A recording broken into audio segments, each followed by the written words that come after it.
Welcome to A Taste of AZ podcast, where we interview everyone from James Beard award-winning chefs to local mixologists, winemakers, breweries, and so much more. We've got an awesome episode lined up for you today. But before we get into that, head to atasteofaz.com so you can subscribe to our quarterly magazine and email newsletter to find all of the best places to eat and drink around town. Don't forget to follow us on social media. Now let's get into the episode. Alrighty, well, hello, A Taste of AZ podcast listeners. We are here today back for a return episode, but it's been many a moon since we've been where we are now, which is Press the Roastery here on 32nd Street, I believe. Yeah, 32nd Shay. And I will let my guest go ahead and introduce himself. What is your name and what is your role here? Yeah, my name is Andrew Robertson. I work at Press Coffee. I've been with them for 10 years and initially came in apprentice to roast, transitioned into cold brew, then wholesale, then retail, and at this point, help out in as many categories as I can in marketing, PR, but also day-to-day roasting and anything in between. Awesome. And so you've really been around almost every single part of the business here. Yeah, absolutely. Been here to see it grow and take off and go from being a 10-person operation to a 200-plus people operation. Wow. And try to keep the quality the same and try to preach our message as truthfully and honestly as possible. Absolutely. And so today, as I mentioned, we are here at the roastery.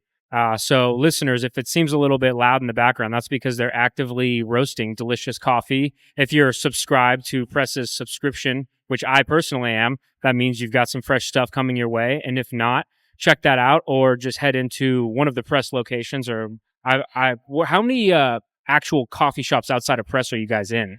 Outside of Press, well, there's 19 Press coffees, and then our wholesale, it would be hard to put a number on it because we ship so much so far through distribution. Dozens. Like every Sprouts grocery in the country has our bags of coffee now. And, you know, there's a huge demand for this, and it's pretty cool to be kind of at the front and center, at least for Arizona specialty, of where do we want to be and how do we get there? Absolutely.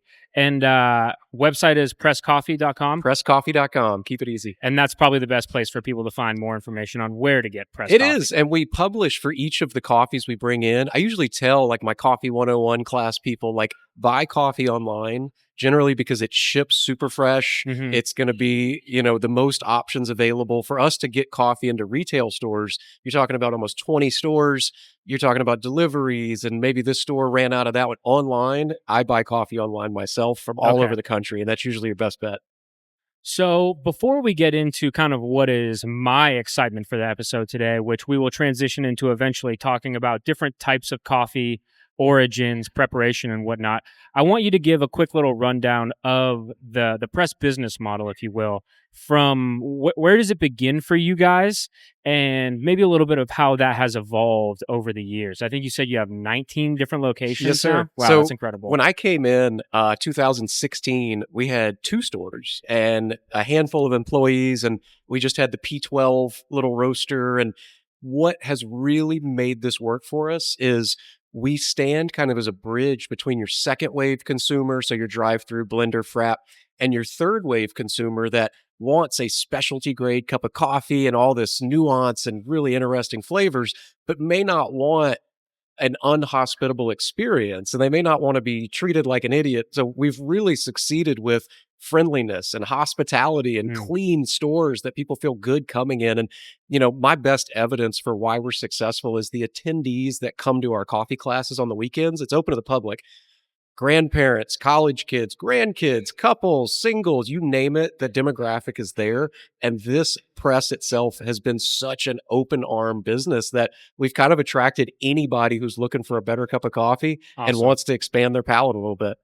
Yeah, and I think coffee is one of those things, as with many craft industries, say like wine or beer, that, kind of gets a rap for being a little snobby. And it's not only lovely that you guys have intentionally pushed away from that, but then, I guess the devil's advocate for that is people who have that level of passion have kind of led the development of, this, you called it third wave coffee, correct? Yes, sir. Yeah.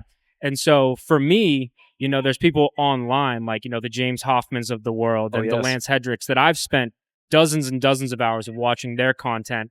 And so it's very cool for someone in this era of coffee, this wave, I suppose, if we're keeping that language, to be able to really, really educate themselves, get an AeroPress, get an affordable espresso machine, a pour over, whatever it may be, and brew probably the best coffee that's ever been brewed in the history of the world, which is crazy because I assume, I don't know how much you know about the history, but it's a very, very ancient beverage, correct? It is, and it's super dynamic and it's had all these different revelations. So when we talk about second wave versus third wave, we can back up and say first wave, emergent coffee in this country. And these are kind of only true for the United States. Every coffee consuming country has developed its own coffee culture, right? So Gotcha. if you go to like Singapore, Taiwan, or Dubai, or strangely enough, Australia, Mm, they're way ahead of us in this how we approach coffee thing. But if we go to like the Middle East, 30 years behind, like generally not great coffee. And we can explain some of that through the way that people interact with and what do people want. So we saw post industrial revolution, vacuum pack bricks, and everybody's got it, plug in drip makers. That really lasted and still ongoing in like Folgers, Maxwell House, grocery store, entry level coffee. In the early 90s, we saw this cafe model emerge via Starbucks, and they crushed it. They mm. really set a new tone and got people curious, got people willing to wait in line and pay $5 for a cup and have questions. And this is first wave? That would be first. And then second wave, we call that Starbucks model, which Okay. like 95% of all coffee shops in this country fit into that model. If you Okay. think of blenders, frap, smoothies, the coffee itself, very much an afterthought. So like if you try to, as a consumer like you or I, go into one of those stores, all the coffees generally taste the same. They're very dark roasted. A lot of that's related to the grade of the quality of the green coffee itself and how much citric acid's present. Whenever the early 2000s kicked off, we can trace it almost back to a little pop-up shop in California that had a little bitty menu. It said espresso, espresso milk. That's it. And that went on to be called Blue Bottle.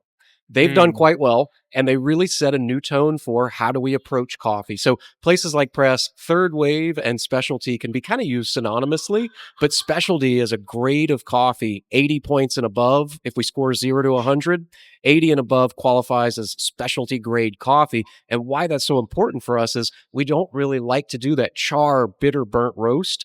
That's really necessary for a lot of the coffees that score lower to get rid of that sourness. So instead, we can roast to bring out peanut butter, strawberry, and all that great stuff and not have to worry about how do we make this drinkable, right? and so going from second wave to third wave, which is what you guys are, that to me sounds like it's an evolution outside of commodity and approachability into um, specialty and exploration. Would you describe it like that? I would say so because it's really refreshing to not just have the Guatemalan, Sure. it turns out these are really diverse coffee producing origins that produce there's 200 plus varietals of Arabica coffee alone.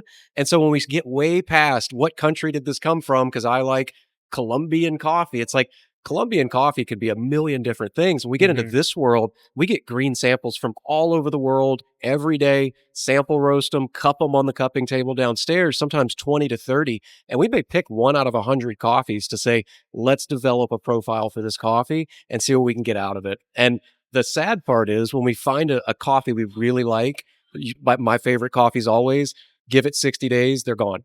Mm. This is very much like vintage wine. The '07 Silver Oaks were fantastic. They're not coming back. Next year might be great. But with this world, you fall in love with a coffee. Next thing you know, it's up and gone. But the good news is, once you know as a consumer, you like strawberry noted Costa Ricans or whatever it is, you can go find those coffees showing up at different places. And so I love the exploration side of this business where, I come from a lot of different jobs that always had sales involved. This is the first job I've been in where there's no sales. We bring in these coffees, we try to display them in a way that allows a consumer to say, I want to try that coffee. And we Hmm. don't ram it down your throat. And we don't tell you stories. It was the rainiest monsoon. They don't need to go there. This coffee will taste like this. And with the basics of understanding processing methods, tasting notes, just basic stuff, you can get a consumer on a level where they can go anywhere on the planet and find that coffee as long as they're in a specialty coffee shop. Sure. And I could chat with you all day about that evolution, but circling back to kind of Press's growth over the years, is this the original location? It's not. So the original location, 2008, Steve Kraus and his wife Tram started a press coffee, the first at City North or High Street here in Phoenix. Mm. Then the recession came. caused a few issues there. And if you look at that store, you'll see the heart of specialty coffee's always been here. The branding changed a little bit as we dialed in. How do we keep this thing super attractive and super relevant? And so, really, Scottsdale Quarter is where we begin to take off. So, a few years after that, Scottsdale Quarter opens. It was gangbusters, like line out the door 24/7, super busy. And then ever since then, we attracted in a guy named Jason Kyle, played in the NFL, big passion for business and marketing and branding. And he's been pivotal for our growth. In addition to Alex Mason, who was one of our original general managers, he came on as one of the owners as well. And the three of them, tag team, are what is responsible for kind of the success of this company. And I'll also pair that with, if we go back to the food trends of, say, the early 2000s, I remember like Eat Fresh, $5 foot long. There was a lot of this like push towards people want a better quality product and they're a little more aware of sugar. That plays really well with this model because when our coffees are not super charred and bitter, it's like, the Budweiser of coffee. Nobody really likes that. You tend to not need a lot of cream and sugar for this type of stuff. And you're Sure. welcome to do it. We don't judge and you put whatever you want in there. But at the end of the day, customers, anybody who's conscious of what they're putting in their body, generally finds that our products are so much cleaner because we don't have to add a bunch of stuff. Like my favorite product we have is our can of cold brew. Oh, okay. I've been doing this a long time. I drink that every day. It's coffee and water. That's it. Mhm. But it's low acid, creamy body. It almost tastes like peanut butter and chocolate. And I don't eat till noon. Is it a nitro? We have a nitrogenated version. Okay. And really with that, you just infuse that nitrogen gas, make it effervescent. So we have that same coffee in a few different SKUs, but you're 0 calories effectively and getting something you Mhm. love and not breaking your fast. And so I think that's a huge piece of this is like as health trends have deviated a little bit from the past, it lines up really well with what we're doing as well. Yeah, absolutely. And so you had mentioned, Scottsdale, or rather, Scottsdale Quarter had led a lot of growth and then the expansion of the team.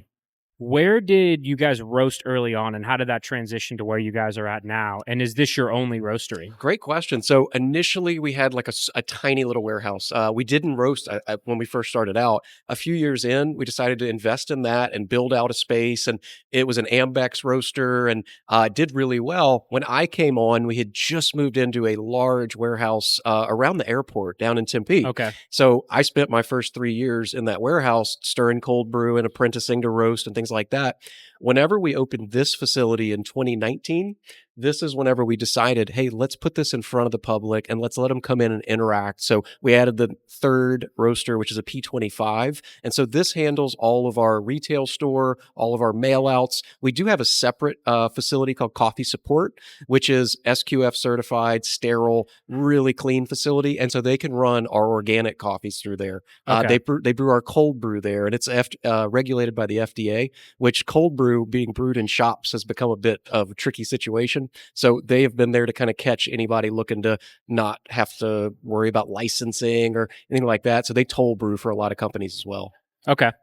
And so the modern evolution is the 19 different locations. It is the subscription service and then wholesale as well. Is there any other component of your operations that we've kind of missed in recapping all of that? I think those are the big ones. We try to stay innovative. We try to, and you're like, it's specialty coffee outside of a pour over. What is there? Well, it turns out like as products and production equipment continues to be innovative, we can now brew really good concentrates, which sounds a little weird. Mhm. It turns out shelf stable concentrates have some work to go. They don't retort well. They don't taste great all the time. But when we do cold chain, so our cold brew, we offer in 3 different concentration levels up to 11 bricks, which we call our Twitch espresso concentrate. Okay. That has become a key product for us with bars doing espresso martinis, restaurants, and Gotcha. any cafe that doesn't want to buy an espresso machine and a grinder, which commercial wise, you can be 20, 30 grand. With this concentrate, you're getting shots of our Twitch espresso out of a cold pump, and it's the exact same every time. So we can really control the quality of that. And that has been, so we'll be at NRA next week. That's the product we're bringing to the restaurant show. Okay. Very exciting. And so with kind of covering the breadth of your operations, there is one thing that we haven't really talked about, which is the coffee classes. And we're doing a little mini coffee class today. on this podcast, of course. But give the very quick brief of what those look like in case somebody wants to dig deeper on those. Absolutely. So Coffee 101 and Coffee 202 are our current offerings. I put these classes together because we realize we serve thousands of people a day. Very few of them know what we actually do when it comes to why is this coffee shop different than the 30 I passed on the way here. So I approach it with three questions. I say, we're going to talk about what is coffee? Where does it come from? What is good coffee? How do we talk about quality? And what is specialty? And what's going on here? So I try to give them the context of historically, this is how we've arrived here. Specifically, this is what we do, and this is what you may like. And then we do a cupping and we taste four different coffees. And my goal is to help them identify, do you like washed or natural? Do you like fruit forward or traditional? Where do you fall on that spectrum? And I try to let them leave here with the knowledge they need to go to any specialty coffee shop on the planet and talk like we talk. And the verbiage that I've selected and use, I try to make it very objective so they can go have those conversations with anybody about coffee. So within 1 hour, I can generally turn somebody into a pretty much an expert as far as most people are concerned for what is Sure. coffee, you know? Especially on like a consumer level, about as much of an expert as you need to be That's able right. to And the discern. 202 covers our farm. So Press bought into a farm in Panama that produces Gesha coffees at really high elevation on Vulcan Baru, some very unique processing methods that are proprietary to that farm. And so those are responsible for our reserve coffees. So the Mhm. 202 class, we try to answer, how do you make the best coffee? What does quality really mean at the upper echelon of specialty? And how good can it get? And Sure. usually by the end of that one, they have tasted four unique processed coffees that you will never find on the same table, and it's a very world-class experience. So that one's really fun too. Well, I think that's a perfect segue into um, what I would like to discuss next is the coffee itself, right? So you have kind of two components of it. As far as I describe it, or the way I think about it, you've got the origin and then the way that you prepare the coffee. I'd like to start with origin. Discuss with me a little bit. Like right here, we have, I believe this is your Ethiopia, and then this one is Costa Rica. This is the one that I really enjoyed. Obviously, kind of different sides of the world here, and then a blend as well, which is blended coffees from different locations. Discuss with me how the location of the coffee affects it, and then kind of bring that into also the quality of the coffees, because obviously there's been commodity coffee for ages, but like you had mentioned, your reserve, right? It's the reserve. Yes, sir. Going to the high end, the premium, the perfection of coffee as it exists today, if you will. Absolutely. So, origin, we always say coffee begins in Ethiopia, we think, and then we can go to the equator, 23 and a half degrees north or south, and those boundaries represent the bean belt that wraps around the planet. So, between those boundaries, now I mentioned the 200 plus varietals of Arabica. Turns out within each of those varietals, we get a lot of different nuance and a lot of different acid levels and sweetness and bitterness and all this stuff. So, whenever an origin produces coffee, I always say, first, second, third wave, we're all buying from a farm, all of us. And it turns out, just like corn and beef and wheat and every agricultural product, there's a grading scale of quality for these things, right? Most people are familiar with the beef side. I remember being a kid, beef is what's for dinner. And I can promise you, I can walk up to any consumer in this business and say, prime choice, Black Angus, Wagyu.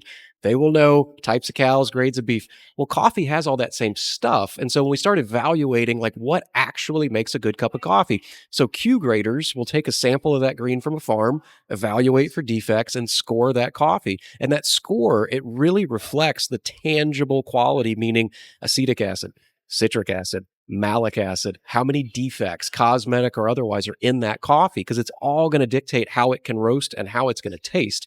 Now, as far as the nuance goes, so like our Brazil is one of my favorite coffees, Brazil Mogiano, right?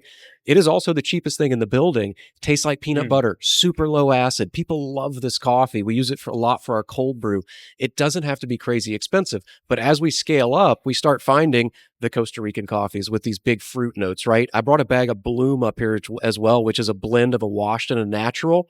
So we can start combining some of these more fruit forward coffees to get different things out of them. We find that having a range in our portfolio of have our Sumatra, which is like tobacco and leather, has those traditional flavors, but not that burnt.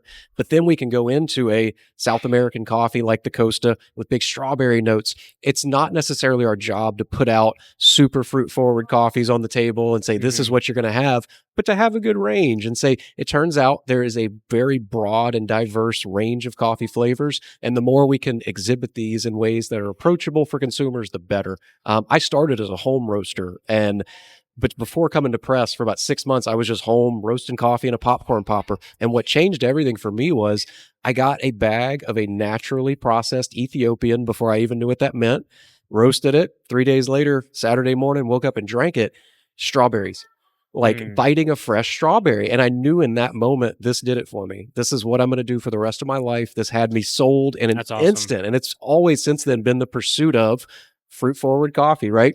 That's not everybody. A lot of people love a more traditional or a more creamy body or whatever. But I think if the more consumers can get past just a monolithic origin of I like Coaster or, whatever it may be, they can really start to explore and figure out what they may not be aware of in that coffee world. Yeah.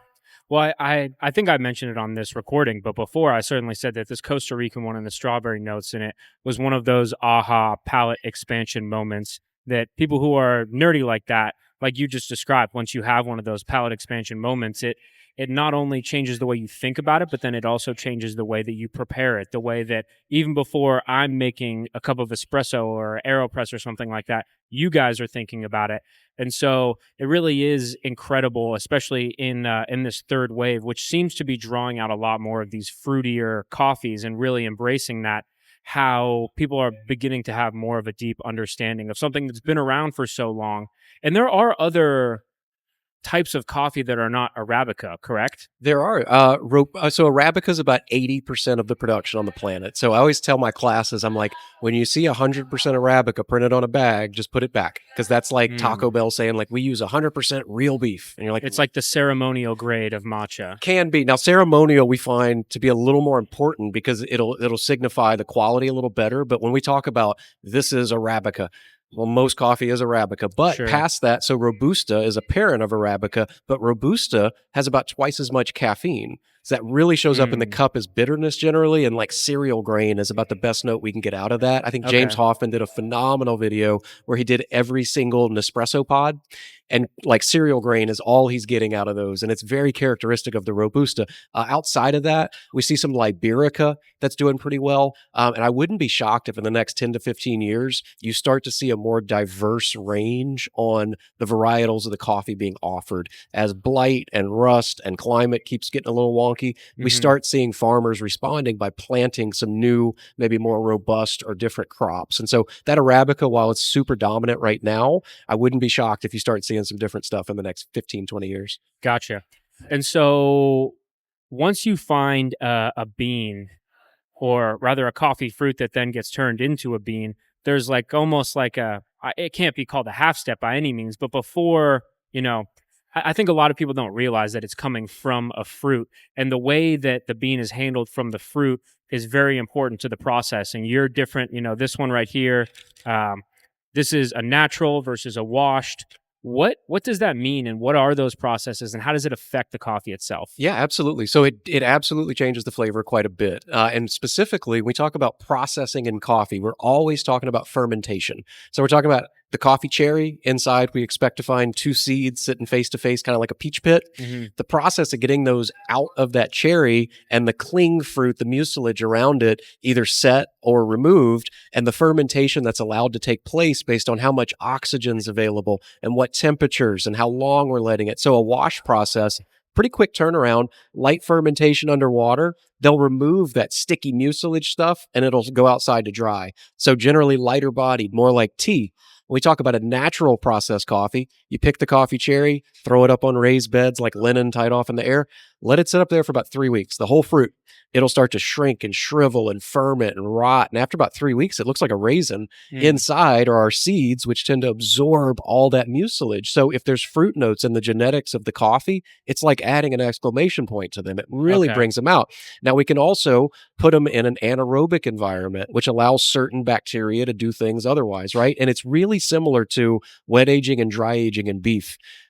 Temperatures available, moisture, oxygen, all that, and certain bacteria can work in ways others can't. So that processing step, really important. And as a consumer, the quicker you can figure out what you like on the natural, washed, anaerobic, honey, whatever, that'll set you up to go out and find those coffees. The only thing I would say to stay away from, and this is just me talking, is we started seeing a trend of co-ferments a few years ago. And so when we put tasting notes on a bag, if we put strawberry, it is reminiscent of biting into a strawberry. If it's a co-ferment, they will add strawberries into the coffee as it sits and ferments. And so we don't care for that a ton. It's a little bit cheating for us. But as a consumer, that would be the only thing I would look out for. And so we've got natural, which is leaving it on and fermenting it. We've got wash, which is removing the mucilage. And then anaerobic, is that leaving the mucilage on when you're doing that anaerobic environment? It could be a lot of different things. So like one of the coffees that's processed at our farm in Panama, they call a creolic folio. So creolic from the word cold, cryo, folio from the word leaf. But what they do is they pick the cherries, they leave them intact, they put them in a 55-gallon drum, fill it up with cold river water, and then they cap it. So there's no oxygen that can get in there. And they add in like blossoms and plant material like cherries, things like that. And then they stick it underwater in this cold river. So no oxygen can get to it. And that'll sit for about 30 days. And it produces a coffee that is it almost tastes effervescent like sweet tarts. And it has this really punchy flavor. Anaerobic, generally no oxygen, but can be done with either removing the outer fruit, the cherry portion, leaving on the sticky cling fruit like in a honey process. So you can have an anaerobic honey or an anaerobic natural, things like that. And so you mentioned the honey. Is that kind of a in between of a natural versus a washed? Yeah, generally. So when you pull that cherry off, in sticking to that seed is this cling fruit, right? And I call it mucilage. It's generally called that, where it comes from the word mucin. And if you've ever seen like a chocolate pod opened up, it's really gnarly. It's got snot and seeds in it, right? Yeah. That snot is mucilage. And so if you're doing a honey process, you can leave that sticky cling fruit on the seed and let that ferment and ambient and oxygen out in It's nature. like a mucusy type. Yes, sir.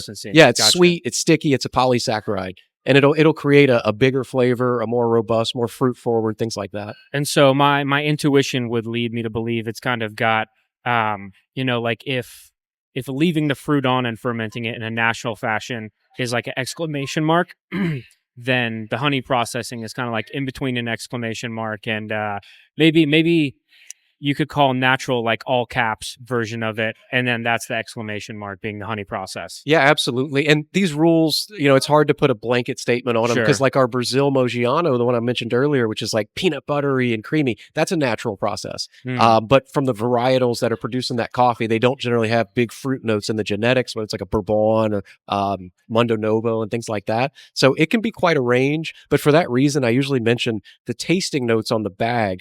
I work hard, as does our team, to make sure they stay reasonable so they don't become salesy. There's nothing worse than like Manuka honey. Honey's good. Yeah, sure. Another personal pet peeve of mine is like black currant, just because with the public, you find who has eaten a fresh black currant in their life. Sure. They're illegal to grow here, I think. They have a white pine fungus. So that's probably not it. But blackberry, everybody's had a blackberry. So we try to keep them very communicable and real instead of making them salesy and attractive. Well, another one that's always interesting to me is stone fruit, because the difference between a peach and a cherry, which I believe are both stone fruits, is even just different varieties of cherries. And of course it is, a balance, right? Whenever I see tasting notes, I'm thinking it's going to be reminiscent. I'm not expecting to take a sip and get that full experience, but sometimes you do. And that's like, with this strawberry one, it is very fruity. And when I first smelled it, I was shocked by how pungent it smelled. And then you grind it and it's even more intense. And then of course, tasting it, those flavors come through. But let's get a quick break in, a quick message, and then we'll jump back into this real quick. A real quick reminder, head over to atasteofaz.com and subscribe to our email newsletter. Also, subscribe to A Taste of AZ magazine and get it shipped right to your door. Now let's get back into today's episode. Alrighty, so we've discussed, origin and then the preparation of that coffee. I'd like to kind of move now into once you guys have your hands on it. You had mentioned you'd invested in a farm, so that's a little bit of an oversimplification. But once you guys get it, at that point, it would have already been through the process of a fermentation, be it natural, honey or anaerobic or whatever it may be, correct? Yeah, so we generally get samples of green coffee, right? That's the big commodity, second only to oil. So we'll get samples of green from all over the world, generally 50 to 100 grams, and we'll sample roast them. So we have the Akawa sample roasters and a few others, and then we'll put them on the cupping table and start slurping. Now, when we pick a coffee, that's kind of when the hard work starts because we have to develop a profile for that coffee. When you roast coffee, which everybody should do it at home, you can do it in a cast iron skillet or a popcorn popper, but you'll find that roasting, depending on the charge temp or the preheat, how long it goes, rate of rise, super important, development phase, all that stuff really comes into play and can take a coffee and make it super fruit forward with those notes that it already has. It can also cover them up. You can do a lot with that profiling. So developing that profile is really where the work begins for us. Whenever we've selected that coffee, we'll get, but however much we can, 1 to 4 pallets. We'll bring it in. Green coffee stays good generally 3 years. However, we'll run through it in about 3 weeks. So Gotcha. it's a ever changing, ever moving process. So, being that I have the roaster subscription, this Costa Rica may or may not be the Costa Rica that I've already got. And especially in a year from now, it's not going to be the same Costa Rica. Certainly not. At best, like 60 days, we'll have that coffee. But generally, when it goes, it's always a sad moment, especially when it's your favorite coffee. One of my Sure. first that we had here that I really fell in love with was an Ethiopian kosher. It tasted like strawberries and rose petals, like Banfi Rosa Regali. Really, really Wow. great coffee. I ended up like having to write about it because I was so sad, you know? Oh, yeah. But soon enough, its replacement shows up and it's something else different and, totally unique. And I think that's the fun part of it because if we could Sure. always get these coffees, they would almost lose something special about them. Sure.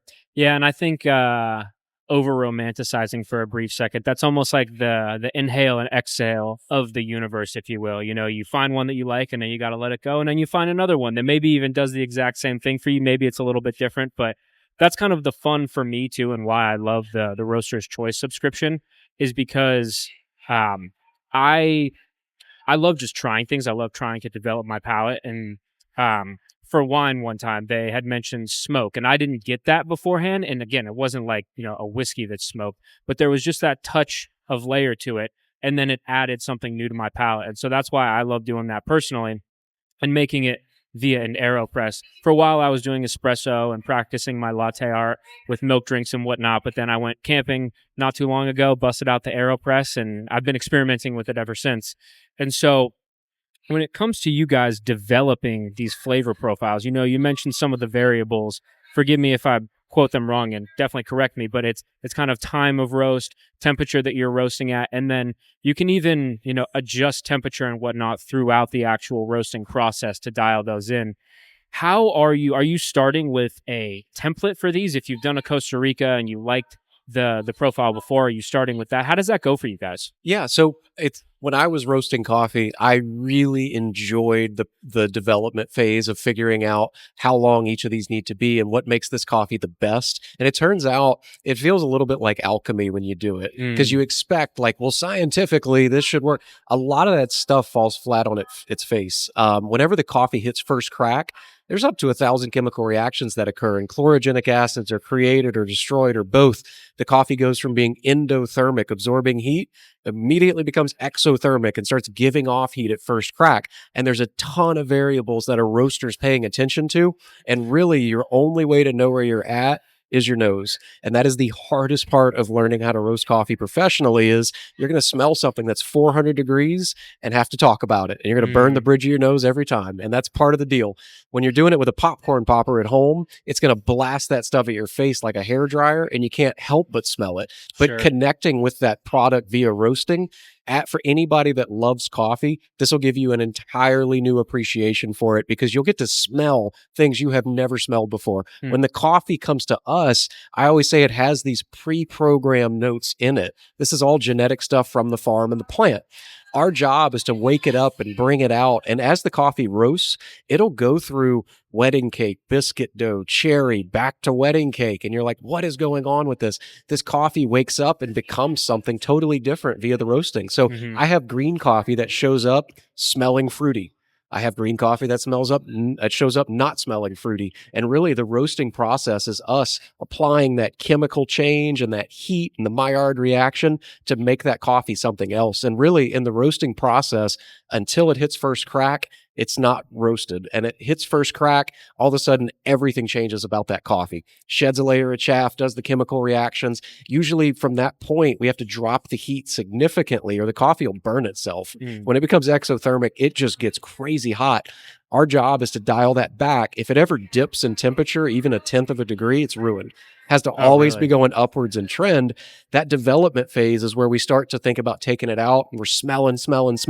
Usually about 400 to 405 Fahrenheit is our golden window where we'll stop. But when you keep going, if you get up to about 415, 420 Fahrenheit, you'll start picking up the roastiness. You'll start tasting it. It'll start covering up the strawberry and the peanut butter. So there's a pretty fine line. We operate with roasters, with Cropster as a software attached that allows us to put these really cool profiles, almost like a curve on the screen, and tells our roasting team exactly every step to follow so they can replicate that profile as they go.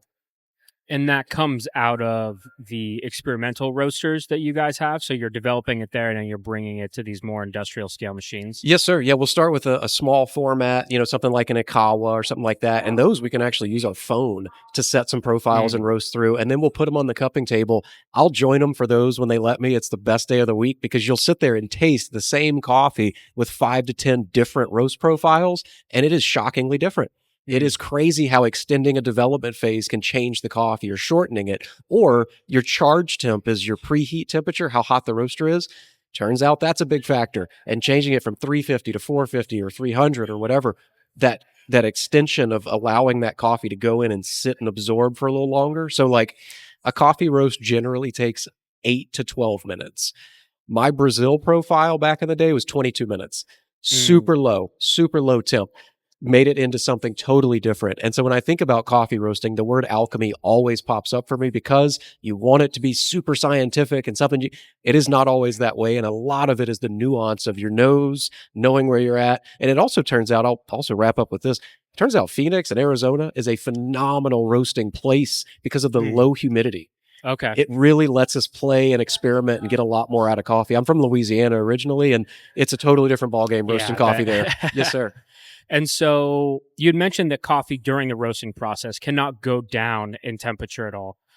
That's totally news to me. And so I guess where my mind goes from that is while you're, essentially cooking the coffee, are you able is the process basically, we're going to do 10 minutes at X amount of degrees and keep increasing it and then we're going to ramp it up high heat, or give me a little bit more of a description about how the change in temperatures may evolve over the course of a roasting process and how those might relate to what would be considered a light roast versus a dark roast. Certainly. So, rate of rise is our biggest variable. That's what we're looking at the most. And so that's how much that coffee climbs degrees Fahrenheit or Celsius in a set period, usually 30 to 60 seconds. So that rate of rise, we will keep an eye on start to finish on the roasting process. Whenever the coffee, say it's a big fruit noted natural Ethiopian, those respond well to high heat. So we can crank that gas maybe 80, 90% as soon as the coffee reaches what we call delta, or it goes into the hot roaster, absorbs the heat for a few minutes, and then it sits and flatlines. Usually that's about 2.5 minutes in. Then we'll apply that heat. So if it's a big fruit bomb, crank it up. If it's a Brazil, peanut buttery, low and slow. We might do 10% gas and creep it in as it starts to climb. We'll increase that gas as we go, but every single profile exists to kind of bring out the best in those coffees and how much heat, when, how long it sits. I sometimes compare it to like prime rib in the oven versus filet on the grill. Mm. One is, an hour, one is 10 minutes. They might both be medium rare, but how they got there was totally different. And so some coffees respond much better to those lower temperatures. And is it an incorrect oversimplification to assume that like a fruitier category of coffees would be a lighter roast and something more peanut buttery would go to a darker roast, even if it is low and slow? Or is it really just dependent on your experimentation on the front end? Yeah, great question. So I do tell all of my class attendees that, like, as somebody who's been in coffee most of their life now, I couldn't tell you the specific definition of a dark roast versus a medium roast. Some Hmm. people say, well, it goes to second crack. I myself and the founder of this company don't always agree even what we would call our coffee on that line. So there's not like a set standard for a French roast or an Italian roast. There's no such thing as an espresso roast. And we start trying to label it, it gets problematic. But if we look at the degrees that that coffee went up to in temperature degrees Fahrenheit, generally 400 degrees gives us our coffee, as most of our coffees are in that range. You could call it a light medium. It's developed enough where it's not sour, and a lot of the underdeveloped coffees can be a little bit too wild and a little bit acidic. Whenever we get that development dialed in properly, we get this really nice roundness, like a tuning fork sensation. Mm, Um, you can roast a coffee up and up and up. And really, what we try to avoid is once you cross about that 410 barrier degrees Fahrenheit, you will start to pick up roastiness. Every degree you go higher, you'll pick up more roastiness. And when you get to about 435 degrees Fahrenheit, the coffee pops again. It's called second crack. We don't go near that. Most roasters do. Most of mm, your second wave and your first wave has to go that darker level to get rid of the citric acid present in the defects from the farm. So if you ever had like a super sour light roasted cup of coffee, what you're tasting is that citric acid. Whenever you see coffee growing on a plant, you'll notice you've got red cherries next to yellow, next to green, and they're all intermixed. And so the number one piece for quality is going to say only ripe coffees being picked. That sets us up to be able to roast like this. And if I took a sub specialty grade coffee and roasted it this way, you'd probably spit it out. yeah. Yeah. Most of those darker profiles exist to make the coffee drinkable, even though they're charred, well done. We kind of buy ourselves out of that issue in this specialty third wave category. Well, and I think that's one of the unique things about coffee consumption on a consumer level, especially if you're making your own, I guess I should be specific of, but not even necessarily if you're making it on your own, is having an espresso versus a pour over versus an AeroPress. Those alone, and then the recipes that you're using for those is going to develop a different cup of coffee. You can take if you overbrew or go super fine and over extract the coffee making espresso versus a very dialed in uh, AeroPress, it's going to taste different, right? Oh, absolutely. So I tell all of our attendees for class, you don't need to spend a ton of money on equipment. People come into this world and they think I got to buy $1,000 brewer. I don't own a coffee maker with a plug, right? Mm, So a Chemex, a Clever, something full immersion's amazing. You really just need a gooseneck kettle with a base that tells you what temperature it is. You need a scale. You need a grinder like a conical burr, but even Baratza Encores are $120. They last sure. forever. That you're good to go. A lot of people will jump in and spend a ton of money on espresso machine and things like that, that dialing in a shot of espresso can take a 12-ounce bag of coffee, and you'll wake up the next day and have to do it again. So Yeah, I usually preach the message of learn the 3 T's of extraction: time, temperature, turbulence, how they interact, and how you can manipulate those variables. And once you nail it with an AeroPress, if you wrote down grams of coffee, water temperature, grind setting, time, how many stirs, how long did you push, that's your recipe. And you can replicate that cup of coffee every single day. And it really sets you up for success. The one thing I'm a little disappointed in is in this country, we really like drip coffee, right? You don't find that a lot of places outside of the United States and mm, Scandinavia and resorts that cater to those clientele. And the number one reason is we talk about temperature in brewing as a variable. You get up near 208, 209, 210, you are taking all the acid out of that coffee and putting it in your cup. But the AeroPress is a miracle because A, it achieves pressure in brewing for not $1,000. They're not yeah, expensive. And it really can allow you to brew with 178 degree water. Well, you're getting a lot less acid out of that coffee now. And so once you kind of grasp the basics of how this coffee extracts, and also when we brew coffee, we're just making an extraction. It ends up being about 98% water. So I'm like, check your water yeah. quality, check your TDS, see what your water's coming in at. Just a basic understanding of those things will allow most consumers to brew these coffees in a way that tastes like we do it here, right? Sure. Yeah, and I would say too, having gone through this myself, going from, I have a Barevel Barista Express, I think it is. And as an entry level espresso machine for me, that's been great. I think a lot of people would agree that, before you start getting into the Mara X's and the more fancy side of the things, it does the job, right? Um, but at the same time, I also have a Chemex. I also have the AeroPress that I've been using lately. And it it sometimes feels overwhelming, and then the second you feel like you've got a grasp of your variables, then you hear TDS, and then you get an ad for I forget the name of the brand, but where you're taking RO water, distilled water, and then you're adding back in Like third minerals. wave water. Yeah, it can be. Is that what it Yes, is? sir. There's a Okay. few, but that's a good Yeah. one. Yeah. And it can feel very overwhelming, but I think you got to have fun with it as well. And sometimes almost make a bad cup of coffee and understand why you made a bad cup of coffee and then go back. And it is a fun experimentation if you're into that kind of thing and you don't want to just go to a cafe and certainly pay a little bit more, but have someone make, probably a better cup of coffee than you will. Then it can definitely become a little bit of a hobby. And something like an AeroPress can make it where you're not having to, um, get as specific with, the pressure. You can still monitor these things and whatnot. But even if you're just focusing on, okay, I'm going to brew everything as similar as I can, but then adjust the temperature of the water and go over that limit a little bit and then maybe draw out that acidity. Is that what you were saying? What would happen? Yeah. Higher temperatures generally take that acidity and put it right in your cup. Yeah. That's how those little things is how I've kind of developed my coffee palate and also how I've been learning brewing as of late. And so I guess let me ask you this. When it comes to specific roast styles, is there ways that you think are the best ways to have them? Or is there just for you, is there the ultimate way of brewing coffee? Personally, I'm a big fan of siphon brewing and pressure brewing. So, like AeroPress, anything that incorporates Okay. that turbulence with pressure. I also recently have been working on a brewing class for the public and bought and have been playing with Flair, which is a manual lever espresso machine. They start at Yeah, yeah. $150. I have preached against this for a long time. After using them a bit, I can say they're pretty cool. Being able to watch the pressure gauge, so you need 9 bars of pressure to make espresso. Hmm. That's the main categorization or quantify of thing. Whenever you hit that 9 bars, they have a really cool pressure gauge on it. You can actually watch it and maintain it there. A little bit of play with it, but for the cost, it's really versatile and you can have fun with it. For me, it does not get any better than an AeroPress over ice. I'm an iced coffee Mm, person almost exclusively, and especially with the fruit forward stuff. The best cup of coffee I ever had in my life was Costa Rica honey processed Tres Milagros that had notes of bubblegum.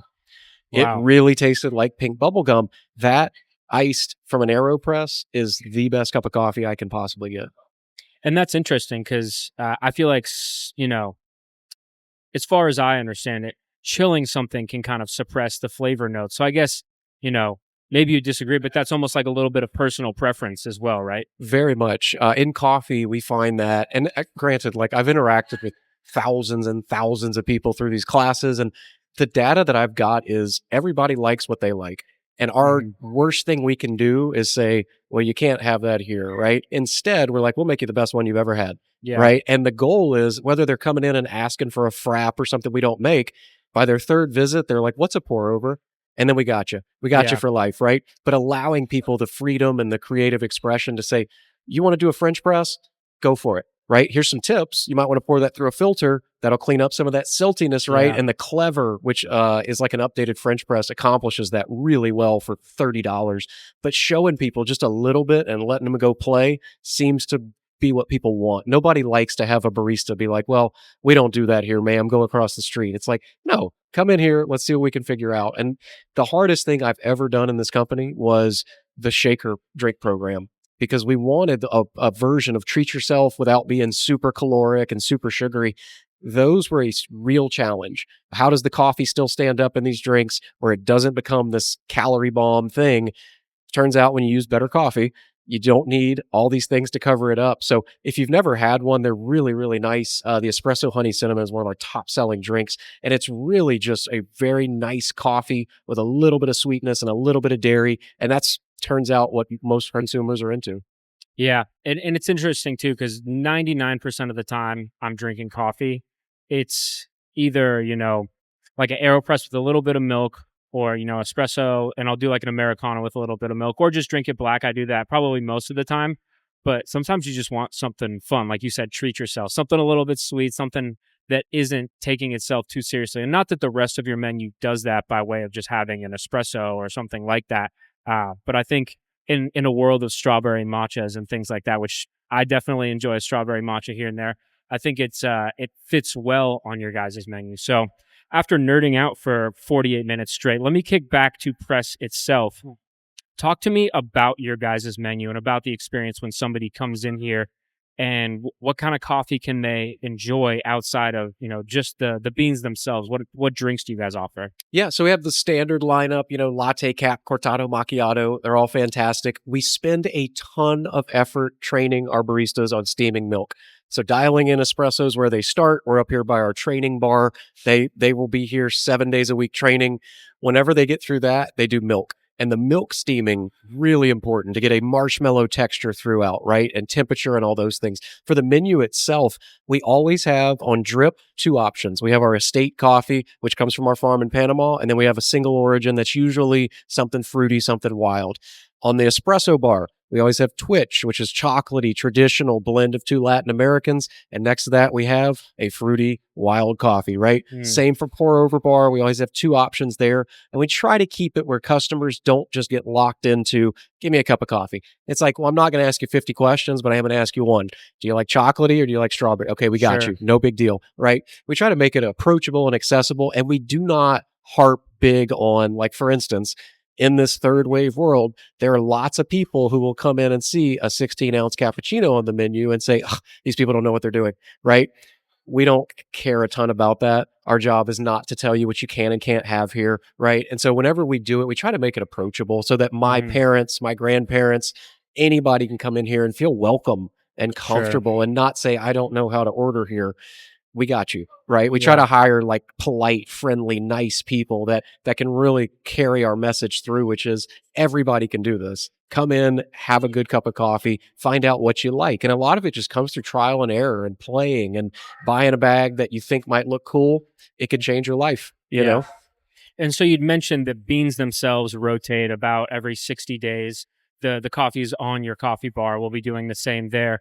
Outside of kind of those standard fare, you had talked a little bit about the shake and drink program. Outside of coffee, what do you guys offer? Yeah, so we actually have a tea brand now called Rovas, which is Mm, savor spelled backwards. And we really tried to get some of the best teas we could get our hands on for that. So we have really good hot and iced tea program. I came up with a tea blend we call the press blend, which is like a hibiscus that's really, really fruity and good. Outside of that stuff, we try to always have like something featured, something playful, something to enjoy there. Our matcha, ceremonial grade. Whenever I had the best task ever, which was find a matcha that fits here. So I got like 500 samples of matcha from all over the world, spent months digging through them. Press, because of our large retail presence here in Arizona, when we buy matcha, we buy like most of the matcha available in that category. So, gotcha. like 1,000 pounds a year or so. So, whenever we bought our Wow. matcha, we use ceremonial grade. It's a blend of three different Japanese from three different farms that have been around for a long time. It is, I think, the best matcha you can get your hands on. Hmm. So everything we bring in, we try to keep it clean, real, nothing crazy in there. And the same extends to our food menu and the grab and go stuff. We try to have products that fit with our coffee. We say everything has to be as good as our coffee. So in that case, you're starting with a high bar, try to keep everything on that same level. Yeah. And you have a food program as well, We do. Ever since press was started, the original burrito, it's which is bacon, bomb. it's potatoes, it's scrambled eggs, and we scramble those eggs here. We cook that bacon Mm, here. We're doing a lot of the stuff that people have moved away from, and we find that it brings us up another level. We have been putting in like turbo chef ovens and looking for food partners that can produce the best food we can get our hands on to kind of exhibit at those stores. Pastries. Currently, we're with Noble. They do a phenomenal job with their pastry program, and that's one of the more fun things. It's like once a month I'll come into a meeting and there will be 50 muffins and cookies and things. It's like, all right, it's gonna be that kind of day to day. It's not the worst job on the planet. yeah. Yes, sir. And you have grab and goes from Amelia's as well. Yeah. So like Eat by Stacy. We do like the peanut butter Yeah. balls and things like that, and they're phenomenal. They're really good. Amelia's is their restaurant that is from the Eat by Stacy group. So that's where I messed up the name there. Yes, Eat by No, Stacy. that's the one. And yeah, that's funny because whenever I'm going out and driving up to Sedona to hike or off road or whatever it may be, we always grab a cup of coffee and a matcha to go with one of those. Like the yogurt one is great. And then another thing that I love on the menu is the what is it, potato and egg empanadas.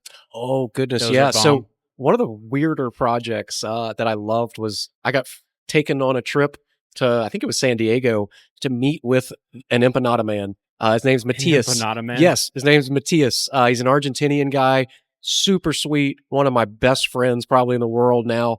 So when we met, it was like love at first sight.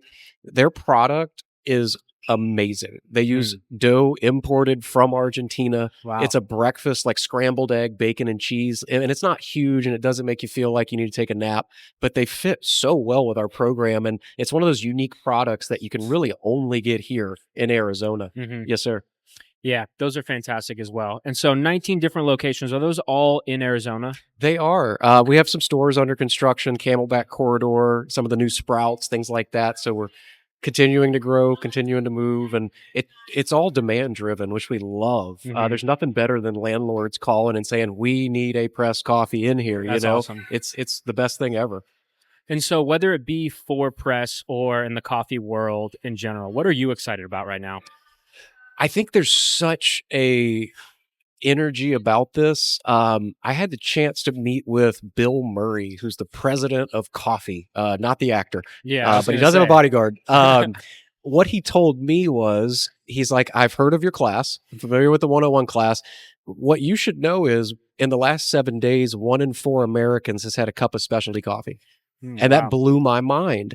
I get to see it every day here with the people that come in and out, but the amount of traction that this has gained, and it seems way bigger than just a trend. It seems way bigger than just, go get in line for a TikTok reel. Instead, it's something that's worked its way into the daily habits of people. If Sure. we had done this podcast a few years ago, I wouldn't be able to fit in this chair. I was about 100 pounds heavier. Wow. And all that changed for me was drinking black coffee in the mornings, can of cold brew, don't eat till noon. Turns out that satiates me. It makes me feel good. It makes me not crave anything. That alone has changed my life. And I'm getting something that I'm genuinely excited about every day. There's a lot behind this that's way bigger than just treat yourself. Instead, you work this into your lifestyle. You're cutting out massive quantities of sugar and dairy and things that you probably don't need to start your day with. In addition, there is nothing better than getting what you want. And when it comes to specialty grade coffee, the world is endless for go. I was in Montrose, Colorado recently. There's like 800 people there. They have 2 specialty coffee shops. Really? Wow. Yes, like this has found its way to every corner of the earth. So that gets me excited because like this is no longer just it's kind of like craft beer in the 80s is where we were like 10 years ago, Sure. where it was kind of trendy. Some people were aware of it, a lot of gauges and beards and torn up t-shirts. Now it's button up shirts. It's be clean shaven, walking into big meetings because people are looking at this. A lot changed when Nestle bought Blue Bottle. They put a big price tag on this industry and showed that this is way bigger than just some quick fad. So it's exciting. It's a really fun time to be here, and every day is an adventure. I can say that. Yeah. Well, I think that's terrific. And then I think food and beverage sometimes get romanticized in a way that isn't, it can be a little fluffy sometimes, but as you just pointed out, even despite that, there are real stories of just incredible things unfolding in a variety of ways. So thank you so much for sitting down today. It was wonderful to hear a little bit of your story as well as the story of Press and learn a tremendous amount. And I'm sure the listeners will enjoy. Perfect. Thank you. Cheers. Thank you.